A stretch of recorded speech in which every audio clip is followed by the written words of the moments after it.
Greetings to everyone. My name is Kiran Jitkar. My matriculation number is 8706274353580001. Today I'm presenting to you a topic with personality development in childhood for my course ABPC 3103 Dynamics of Adjustment.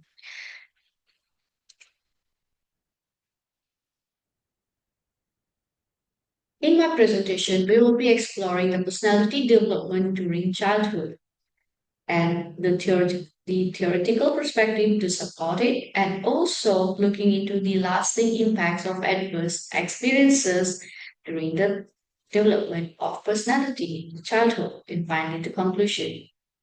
Personality development refers to gradual formation of distinctive patterns of thinking, feeling, and behaving that define an individual's unique character.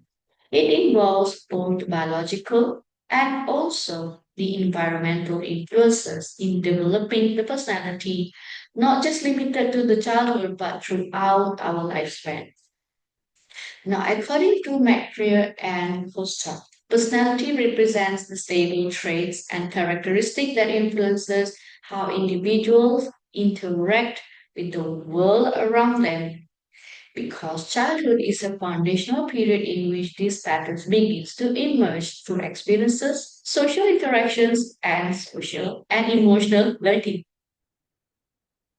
Childhood is a critical period in personality formation because during this time, our brain develops rapidly, forming new neural pathways for emotional regulation and learning.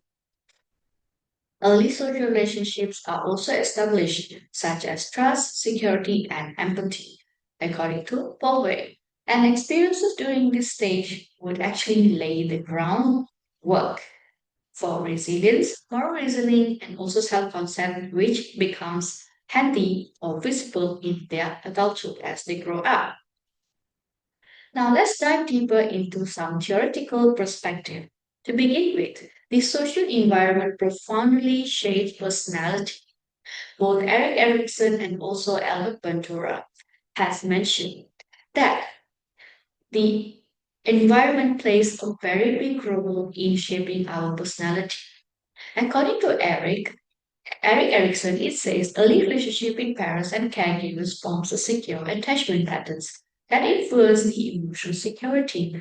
Whereas Albert Bandura says that children learn by observing the model that they see the behavior in their parents, the teachers, or peers, which both then say that these interactions has a great influence in the motivation and the persistence of how they are in their adulthood, which also teach them how to cooperate, how to empathize, how to resolve a conflict, and so on. In terms of biological maturation, our personality is also influenced by genetic inheritance and neurobiological processes. Traits such as temperament and emotional reactivity has a biological root. Hormones and brain structures also impact our behavioral tendencies and stress responses. The twin study and adoption clearly shows us the genetic factor contributes to the stable personality trait. Nature also provides a foundation while environment shapes the traits. In the psychodynamic world, which is originated by Sigmund Freud's theory of the unconscious drive and the early childhood experiences, personality develops through resolving internal conflicts among the id, ego, and superego. The id refers to the pleasure, the ego refers to reality, whereas superego is all about morality. Now, early relationships with caregivers shapes emotional security and attachment. Defines mechanism also influence personality patterns and emotional regulation. In the later years of research, Eric Erikson has expanded this view through psychosocial stages focusing on trust, autonomy, and identity. As illustrated by this graph, the 8 stages of Erik Erikson's theory of psychosocial development. For stage 1 is from 0 to 1 years of age. Stage 2, 1 to 3 years of age. But both of these falls under autonomy versus chain mental. In stage 3, which is 3 to 5 years old, preschoolers age, initiative versus guilt kicks in. And as the children progress to stage 4, that is between age 6 to 11 years old, middle school age, the children becomes exposure to industry versus inferiority. In stage 5, that is our teenage or we will say golden years, it is all about identity versus confusion. Meanwhile, stage 6, from age 18 to 40 years of old, that is young adult years, the intimacy versus isolation. Stage number 7, age 40 to 65, the middle age, is the generality versus stagnation. And the last stage of our lifespan would be the integrity versus despair, that is age 65 to death, the older adulthood.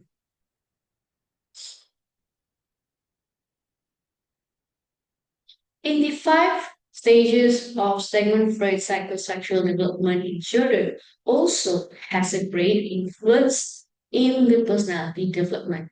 In the oral stage, the child learns through their mouth. The anal stage, the child learns and build personality through the toilet training and so other things. The phallic stage is where they will know about uh, the sexual preference and all those. Ecstasy stage is more of exploring, and genital stage will be more than that. Next is about the lifespan perspective. Personality develops continuously across the lifespan. There is no such thing that the personality has been formed in childhood and that's it as a full stop. It actually keep evolving throughout our life events till the day we die. However, the traits that was first formed in the early age, it stays, but it evolves with the lifespan events that we go through. Now, the big five is based on the new personality inventory. For the big five inventory, BFI provides a score for each of the 5 traits, which is conscientiousness, agreeableness, neuroticism, openness to experience, and also extraversion to allow us for a comprehensive personality profile. Each trait exists on a spectrum with people varying is how strongly they express each one.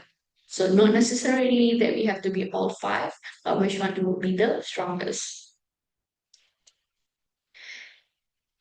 Now, based on Maslow and Roger in their humanistic perspective, they emphasize on the self-actualization where children strive to realize their potential once their basic needs are met, such as the safety, the love, the belonging. On the other hand, Roger says the unconditional positive regard, being valued without conditions, can promote a healthy self-concept.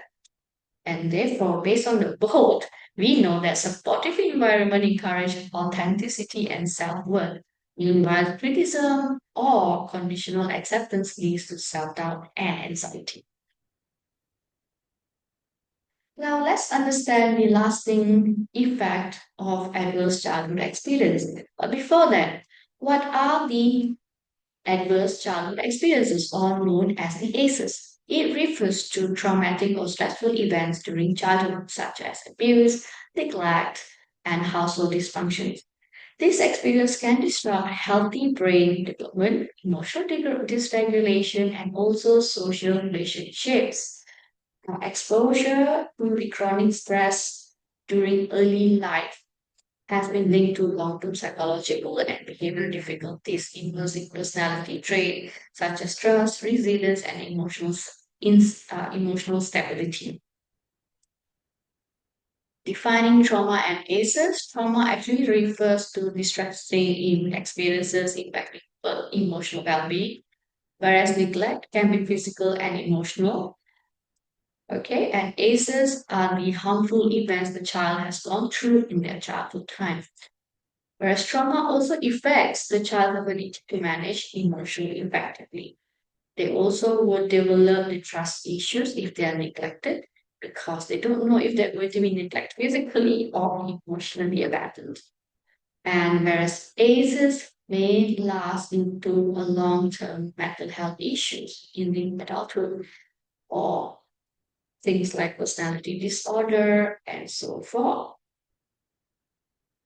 In terms of long-term sequences, the ACEs can also shape the personality traits, as I mentioned earlier, that they can have personality disorder or any other kind of things. Therefore, early intervention can actually foster the resilience and positive development and help them to come out of this cycle.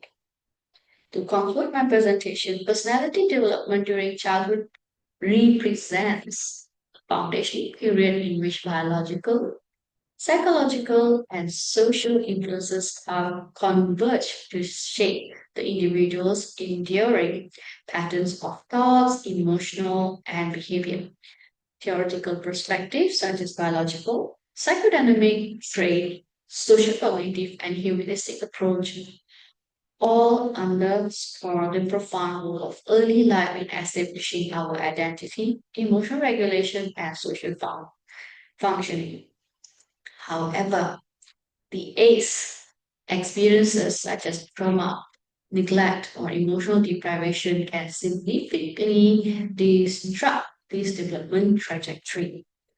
These experiences may compromise attachment, security, impairment in the social or emotional uh, skills, and alter their stress responses, leading to long-term personality vulnerabilities, including mistrust, anxiety, or emotional instability.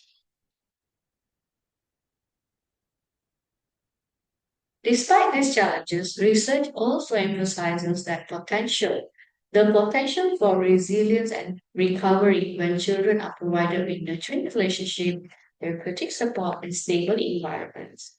Hence, understanding personality development in childhood is not only vital for psychologists and educators, but also essential for shaping interventions that promote well-being and healthy psychosocial growth. Also add on that parents are also in line to know the challenges and what they can help with the children's personality development. And ultimately, early experiences do not solely define the individual. Rather, they lay the groundwork upon which personality can evolve, adapt, and thrive when met with empathy, guidance, and opportunity for positive change. Thank you very much for your attention and your kind time. I'm Kira once again. Thank you very much.